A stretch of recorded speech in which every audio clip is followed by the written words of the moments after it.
single dad sat alone on Christmas Eve, watching his son sleep, the soft glow of a street lamp painting a pale halo across the blankets. Outside, the world hummed with distant laughter, moving on without him. Noah Brennan sat in the worn armchair at the foot of the bed, feeling the weight of silence settle on his shoulders like snow collecting on an abandoned porch. He wasn't expecting anything. No miracles, no visitors, no change. But life has a way of knocking when you least expect it. And for Noah, the knock came just as the clock struck midnight. That if you believe in kindness, unexpected hope, and second chances, take a moment to like, comment, share, and subscribe to Bright Hearts. It helps bring more stories like this to life. Noah had been navigating fatherhood alone for 3 years now, ever since Anna, his warm, freckle-cheeked wife, collapsed in their kitchen without warning and never woke again. She had been sunshine in a human body, and losing her felt like stepping into a winter that never ended. Since then, Noah filled his days with careful routines. Wake up at 6, pack Casey's lunch, work his shift at the hardware store, help with homework, microwave dinner, say goodnight, pretend he wasn't lonely. 7-year-old Casey didn't ask many questions anymore. Grief had made him quiet, but gentle. He clung to his father like a shadow, sensing the sadness that Noah tried to hide. Then, in early November, Scarlett Marin moved into the cottage across the street. From the start, she didn't fit the neighborhood.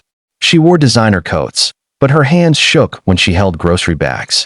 She smiled politely, but her eyes flickered with a sadness Noah recognized like a mirror. She walked her small cream-colored dog every morning at the same time Noah walked Casey to school. Sometimes they exchanged a nod, sometimes a quiet greeting. Nothing more. For 6 weeks, she drifted in and out of his days, a gentle presence Noah didn't understand and didn't know he needed. One cold afternoon, when the sky looked like it was stitched from gray wool, Scarlett showed up at his door with 2 mugs of hot chocolate. She offered one to Noah, the steam curling between them like a fragile bridge.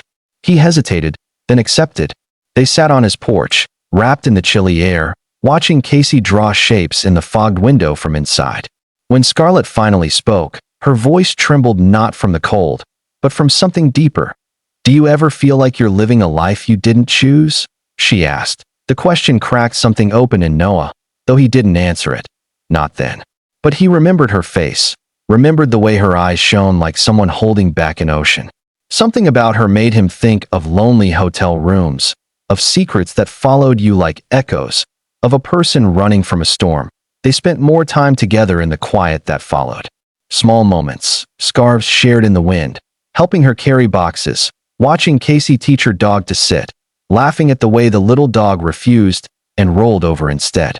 Scarlett seemed to soften around Casey, as if his innocence warmed places in her that had long been frozen. Noah tried not to read into it, tried not to imagine possibilities. People like Scarlett belonged to glossy city streets, not to someone like him. And then came Christmas Eve. The heater clicked softly as Noah brushed hair out of Casey's eyes. His son had fallen asleep, whispering wishes to Santa in a voice full of hesitant hope. Noah turned off the bedside lamp and, for a moment, allowed himself to breathe in the quiet. He wasn't expecting anything except the usual loneliness that pressed on holidays like a bruised SO when the knock came. Sharp, nervous, uncertain, Noah jolted upright. He unlocked the door to find Scarlett standing in the yellow porch light. Snowflakes clung to her lashes. She was shaking, not from the cold this time, but from fear. Something in her expression looked raw and desperate, like a bird pressing against the bars of a cage. "Noah, I didn't know where else to go," she whispered. She stepped inside, and everything changed. She didn't tell him immediately, not in a way that made sense. She paced the living room, her breath fractured, her fingers gripping the edge of her coat as though afraid to let go. Noah didn't touch her, but he stood close enough that she felt less alone. He made her tea, sat on the opposite end of the couch, waited until she found her words. Her story spilled out slowly, unevenly, like threads pulled from a tangled cloth. She came from a wealthy family, known more for appearances than affection. Expectations had been piled on her for years. Who to marry, where to live, what to become. But she had broken away, taking nothing but what money she had saved, leaving behind a fiancé chosen for her like a piece of furniture. She had moved to the small town hoping to start over.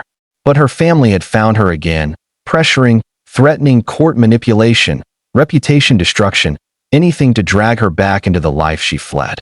I thought I could outrun them. I thought I was strong enough, she said. But today my father called. He knows where I am. Noah, I'm so tired of being scared. Noah listened, his heart thudding painfully. He understood fear. He understood loss of control. He understood rebuilding life from ashes. You're not alone, he said quietly. Scarlett looked at him as if she didn't know how to accept that truth. Hours passed in soft murmurs and trembling confessions. Finally, she curled against the arm of the couch, exhaustion overtaking her. Noah draped a blanket over her shoulders, then sat across from her, watching the rise and fall of her breath. There was something sacred in the vulnerability she showed him, something that tugged him into a feeling he hadn't let himself experience in years. When dawn approached, casting pale gold over the frosted windows, Casey woke. He padded into the living room in his dinosaur pajamas and froze when he saw Scarlett sleeping on their couch. He looked at his father with wide, curious eyes. Is she okay? He whispered. Noah nodded. She just needed a safe place. Casey considered this, then tiptoed forward and placed his stuffed polar bear beside her on the couch. He helps. When you're scared. Scarlett stirred, touched the toy gently, then looked up at Noah with an expression that made his chest tighten. For the first time since he'd met her, her smile reached her eyes. Christmas morning unfolded slowly, tenderly. Scarlett helped Casey open his gifts, her laughter quiet but real. Noah made pancakes, burning the first batch, which earned a teasing grin from her. The simple warmth of it all wrapped around them like the soft glow of a fireplace. But the world couldn't stay paused. Around noon, Scarlett's phone buzzed.